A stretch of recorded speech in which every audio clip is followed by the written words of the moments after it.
सोच समझ करके फैसला करना है। आज मैं आपसे ये गुजारिश करता हूँ, आपसे मैं ये चाहता हूँ कि आप हमारी बात संजीदगी से सुने।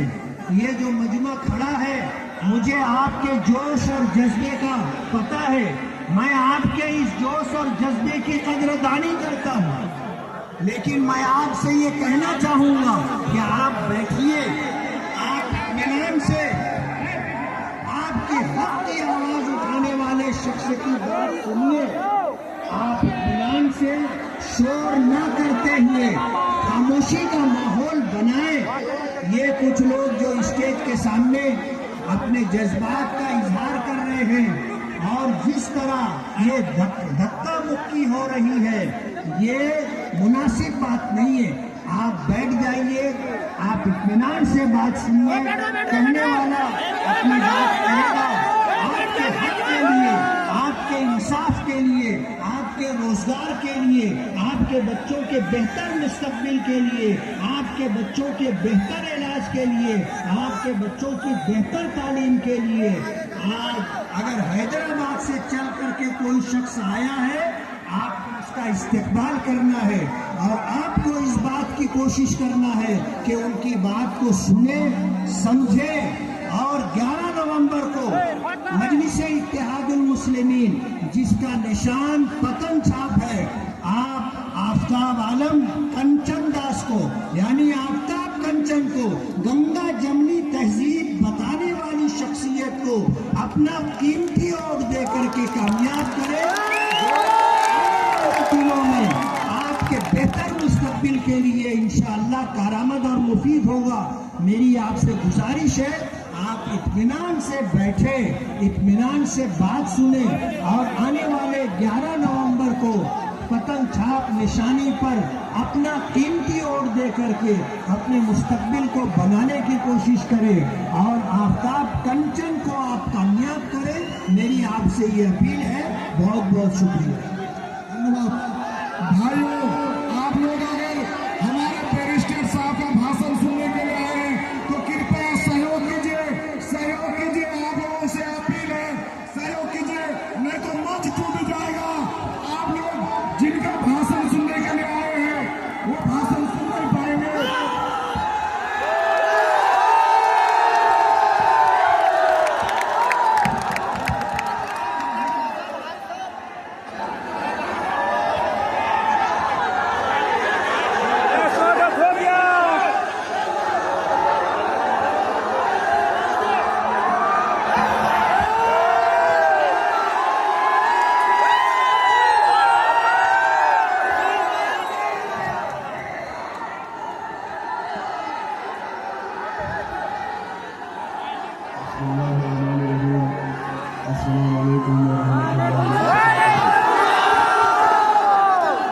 रामपुर की मस्जिद और हजूर जनता, बुजुर्गान कौम और मिल्लत, मेरी इज़्ज़तदार माँ बहनों, हजूर नौजवान साथियों, जनाब आफ्ताब आलम साहब, आफ्ताब कंचन साहब जो मजलिस इत्तेहादुल मुस्लिमीन के उम्मीदवार हैं, तो नशीब तशरीफ फरमा महाराष्ट्र के रुकन असम्बली हज़रत मौलाना मुफ्ती इस्माइल कासमी साहब, मेरे अजीज दोस्तों और बुजुर्गों, हम आपसे अपील करने आए हैं कि 11 तारीख के दिन आप तमाम लोग मुत्तहिदा तौर पर अपने वोट का सही इस्तेमाल करते हुए सीमांचल के इंसाफ के लिए, प्राणपुर के विकास के लिए आपको अपना एक वोट पतन छाप पर लगाकर अपने इत्तेहाद और अपने सियासी शऊर का सबूत देना है।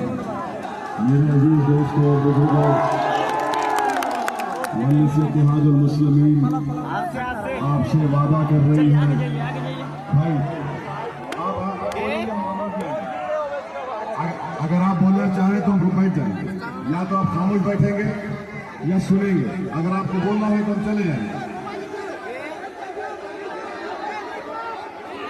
मजलिस इत्तेहादुल मुस्लिमीन पिछले 11 साल से सीमांचल के इंसाफ की लड़ाई लड़ रही है और हमारा मानना यह है कि हमारा मानना यह है कि भारत का सबसे पिछड़ा इलाका है, यहाँ पर इंसान बसते हैं और इसीलिए मजलिस ये चाहती है कि भारत को ताकतवर अगर बनना है, बिहार को अगर तरक्की करना है, बिहार का ये जो इलाका है सीमांचल का, उसमें विकास का काम होना जरूरी है।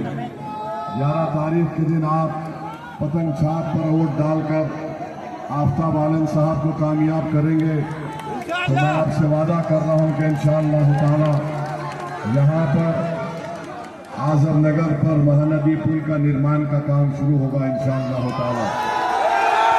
जावा कोतवाली बंदुबा तक चौड़ाई का काम भी इंशाअल्लाह शुरू किया जाएगा। अस्पताल, कॉलेज और ITI की जो आपको जरूरत है वो इंशाअल्लाह आफ्ताब कंचन यहाँ पर आपके लिए करवाएंगे। मेरे अजीज दोस्तों और बुजुर्गों, आप हम देखते हैं कि सीमांचल में हर तरह से सीमांचल को महरूम करके रख दिया गया। सीमांचल में जो बच्चे पैदा होते हैं, सबसे ज्यादा मृत्यु दर सीमांचल में उनकी मौत हो जाती है। जो बच्चे पैदा होते हैं, स्टंटेड रहते हैं, अविकसित बच्चे होते हैं, ये सीमांचल में होते हैं। सीमांचल में 90% अल्पसंख्यक समाज की महिलाएं अपने घर में बच्चे को पैदा करती हैं, अस्पताल नहीं होने की बिना पर। सीमांचल में अगर कोई बच्चा बच भी जाता है, अगर वो बीमार पड़ता है, तो ऐसी हजारों माएँ हैं जिन्होंने अपने बच्चे को अपने सामने तड़पता हुआ और उसको मरता हुआ देखा, क्योंकि उन माओं के सामने पुल नहीं था, कश्ती नहीं मिली, रोड सही नहीं था, एम्बुलेंस का इंतजाम नहीं था। तो मेरे अजीज दोस्तों और बुजुर्गों, पूरे सीमांचल में एक डिग्री कॉलेज है, वो भी किशनगंज में है। स्कूल नहीं है, यहाँ पर नदी के कटाव की वजह से जमीनें चली जाती हैं, उसका मुआवजा गरीब किसान को नहीं मिलता, किसान को उसकी फसल की कीमत नहीं मिलती। जितना विकास का काम अगर बीजेपी, राजद, नीतीश कुमार कहती है, वो सिर्फ पटना या गया या दरभंगा या भागलपुर में हुआ है। सीमांचल में कोई काम नहीं हुआ। बड़ी बड़ी यूनिवर्सिटियों का क़याम अगर किया गया तो पटना में IIT का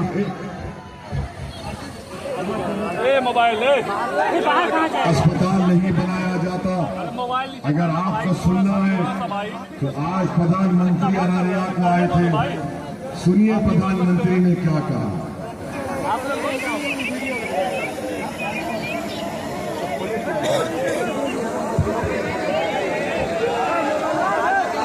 अरारिया में प्रधानमंत्री ने कहा कि बिहार में बड़ा विकास हो रहा है। पटना में उन्होंने कहा कि IIT खोल दिया गया, मगर यहाँ पर प्राणपुर में एक ITI नहीं खोला जाता।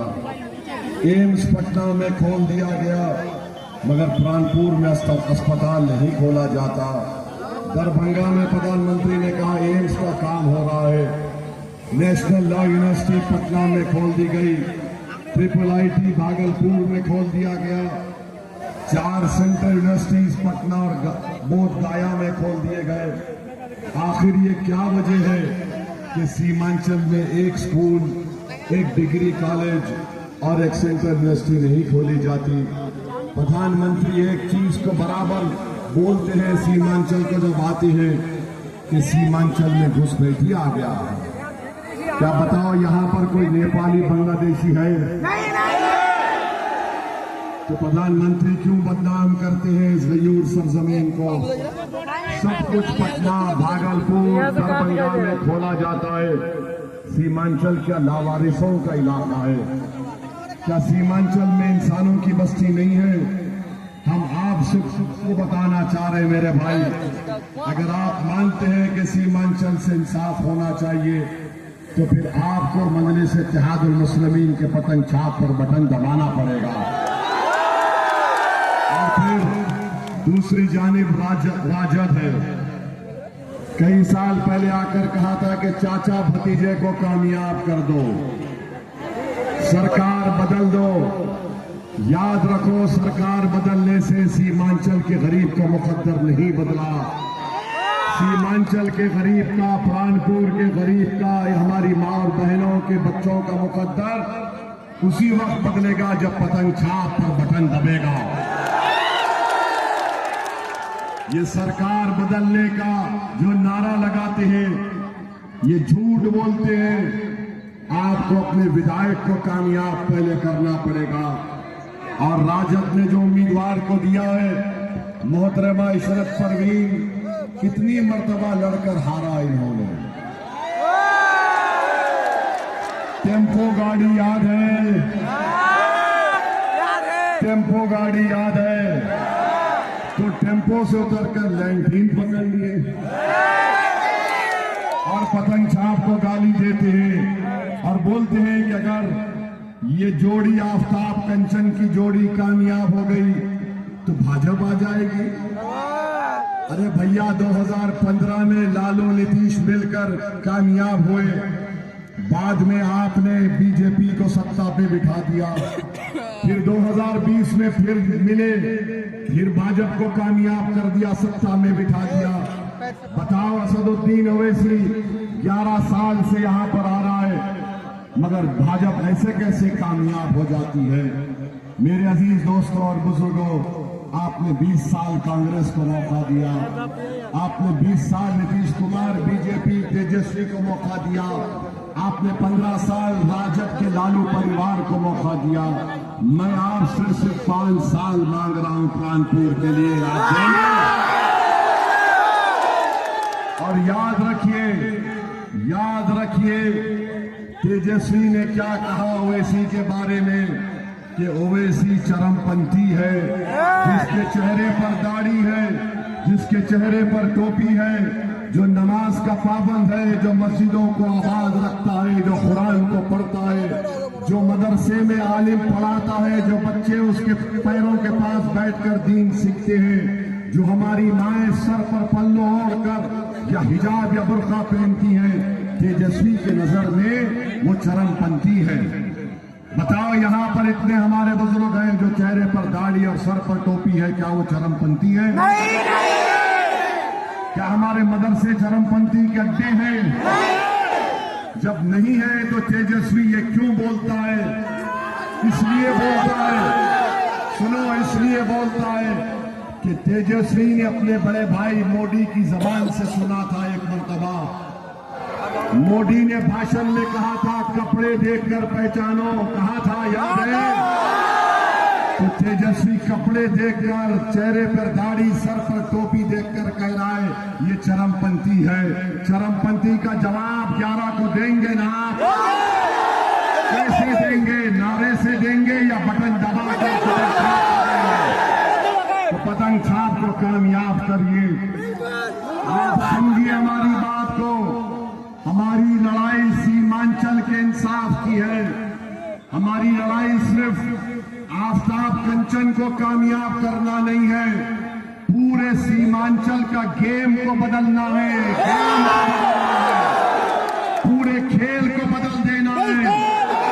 क्या ब्लॉक में रिश्वत नहीं ली जाती? म्यूटेशन रजिस्ट्रेशन के नाम पर रिश्वत ली जाती है। अब तेजस्वी और मोदी, नीतीश कुमार जनता को धोखा देने के लिए कह रहा है मैं 200 यूनिट बिजली फ्री दूंगा, कोई बोलता है 125 दूंगा, मगर प्राणपुर की जनता बताओ क्या बिजली आती है? 6-6 घंटे 5-5 घंटे बिजली है, मगर मोदी और उसके छोटे भाई कह रहे हैं बिजली फ्री। जब बिजली आती नहीं तो फ्री कहां से आएगी बताओ? मोदी कहते हैं, नीतीश कुमार मोदी कहते हैं 1 करोड़ नौकरी देंगे, तेजस्वी बोलता हर घर नौकरी दूंगा। आपको बता रहे हैं हर घर नौकरी देना पड़ेगा तो 2 करोड़ 60 लाख जनता को नौकरी देना पड़ेगा। उसके लिए 8.5 लाख करोड़ की जरूरत है। अगर मोदी बोलते 1 करोड़ देंगे तो उसके लिए 4.5 लाख करोड़ की जरूरत है। पूरे बिहार का बजट कितना है? 2 लाख करोड़ का। तो ये 4 लाख और ये 8 लाख करोड़ कहां से आएंगे? मोदी जी, तेजस्वी कहां से लाएंगे? सब जनता को धोखा दो। अरे 20 साल से रिश्वत आम कर दिए, आज महिलाओं के अकाउंट में पैसे डालते हैं। अरे बेशर्मो, चुल्लू भर पानी में डूब मरो। 10,000 नहीं, तुमको 50,000 देना था सीमांचल के महिलाओं को, जो अपने बच्चों को मरता हुआ देखती हैं, जो अपने बच्चों जब स्कूल को जाता है कश्ती में बैठकर, तो उसका कलेजा, उसका दिल धड़कना शुरू हो जाता। मेरे अजीज दोस्तों और बुजुर्गों, हम आपसे अपील कर रहे हैं कि इनके दिल फरेब बातों में मत आइए। मोदी जी बोलते हैं बिहार में बहार है, मोदी जी बोलते हैं बिहार में बहार है। तेजस्वी बोलता मैं 4 साल उप मुख्यमंत्री था, मैंने ये कर दिया। मगर सच्चाई ये है कि अगर बिहार में बहार है तो सीमांचल में बाढ़ है। और फिर अब देखते हैं कि जो ट्रक में तलवार बांटता है, जो ट्रक में तलवार बांटता है, वो कटिहार से राजद का उम्मीदवार है और हमको चरमपंथी कहता है। नरकटियागंज में दीपक यादव कौन है? इंटरनेट पर जाकर देखा जाए, दीपक यादव का नाम गूगल में डालो, दीपक यादव तलवार बांट रहा है। क्या मुर्गी काटने के लिए या बकरा काटने के लिए? फैसला आपको करना। हमको गाली दी जाती है, तो याद रखिए सीमांचल में आपको अपनी लीडरशिप को बनाना है। और अगर कोई 3.5% वाला मल कहता है कि मल्ला का बेटा उप मुख्यमंत्री होगा, तो हम ये कह रहे हैं कि आफ्ताब कंचन का भी बेटा 17% अल्पसंख्यक समाज बिहार का इंशाअल्लाह बिहार का मुख्यमंत्री होगा, हो सकता है। तो क्या आप साथ देंगे हमारा? क्या फिर यहां से हमारा भाषण सुनकर घर में जाके सो तो नहीं जाएंगे? हमारे भाषण के बाद शैतान के एजेंट आएंगे, आकर बोलेंगे अरे ये तो भाषण भड़काऊ देता है, कोई बोलेगा ये जज्बाती बात करता है। तो उनको बता दीजिए कि ओवैसी 5 मर्तबा का सांसद है। बता दो 1 मर्तबा भी पार्लियामेंट की तारीख में कि मैंने कभी भी अवाम दुश्मन कोई कानून का साथ दिया। आपके लिए बता दो कि कोई हमने अवाम दुश्मन कानून का साथ दिया। 11 साल से मोदी 3 मर्तबा प्रधानमंत्री बन गए।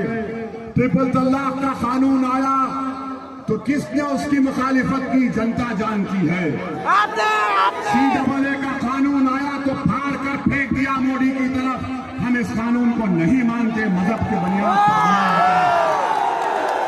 वक्फ का काला कानून बनाया गया। 128 पेज की रिपोर्ट मैंने लिखकर दी, संविधान के आर्टिकल का हवाला दिया और बीजेपी, राजद, इन तमाम के सामने मैंने कहा यह संविधान के खिलाफ कानून बनाया गया है। ये वक्फ को बचाने के लिए नहीं, मस्जिद, दरगाह और कब्रिस्तान को छीनने का कानून है। हमने कहा मोदी जी ये संविधान के खिलाफ, हम उसको फाड़ कर उसको पार्लियामेंट की जमीन पर फेंक दिया। तो मेरे अजीज दोस्तों और बुजुर्गों, बहुत बातें करते हमारे खिलाफ, मगर इसकी हमको फिक्र नहीं है। हमने कहा और आज भी कह रहे हैं, जब तक हम जिंदा रहेंगे सीमांचल जिंदाबाद का नारा लगाएंगे।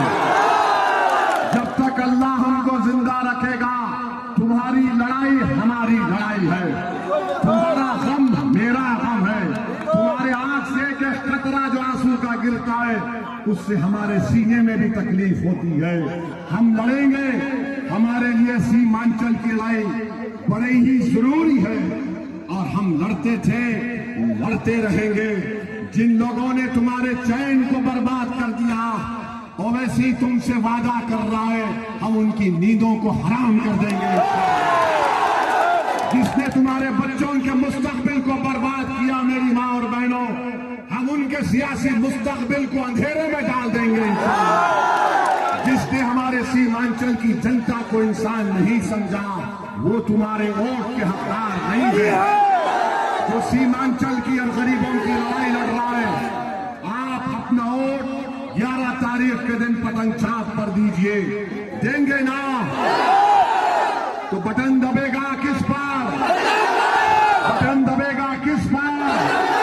पतंग छाप जिंदाबाद, सीमांचल जिंदाबाद, आफ्ताब आलम जिंदाबाद, आफ्ताब कंचन जिंदाबाद। अस्सलाम वालेकुम व रहमतुल्लाहि व बरकातहू।